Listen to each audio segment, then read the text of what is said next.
Hello and welcome to this session where we would be discussing the Wayback Machine and the Wayback Machine API. The Wayback Machine is a digital archive of the World Wide Web. It scrolls websites and indexes their content periodically to create snapshots so that you can actually compare the current state of a website with its historical state based on all of those snapshots in the archive. So its key functions and capabilities that it gives you a snapshot archive, that is a database of the way a website looked like historically. It gives you date selection so that you could actually see how a website looks like on specific dates in the past, and also has search capability so that you could search across URLs and domains. It is important for SEO because it allows us to analyze the historical changes to a website content and structure. If a site suddenly starts performing poorly, you can use the Wayback Machine to look at content changes in the URL structure, changes in the on-page elements that may have taken place historically and could be responsible for changes in the way Google is able to perceive the website.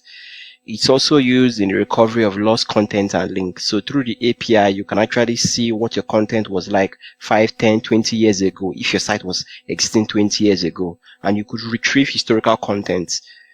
So it ensures that content is never lost. And it also can be used to understand the way a competitor site has changed over time. And the way your competitor site has been changing is an indication of their overarching design strategy, their content strategy, their SEO strategy. So it allows you to understand the mindset, the thinking process that has informed the way your competitor has approached the handling of his website touch points. And all of this is of SEO significance. And the practical applications of the Wayback Machine API is that it allows us to initiate content discovery, backlink analysis, historical performance and site auditing, as well as competitive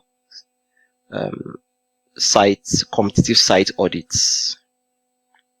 And how to use the Wayback Machine API. You just need to go to the Wayback Machine website, input the URL of any site you want to explore and select a date, and you will get a snapshot of what the site looked like on that date. And there are about 3 main APIs that can be used to interact with the Wayback Machine database programmatically. That's the JSON API, the Memento API, and the CDX API. So in the next video, I'm going to be showing you practically how to use a Python script to interact with the Memento API in order to retrieve historical snapshots of any website of your choice. So see you in the next video.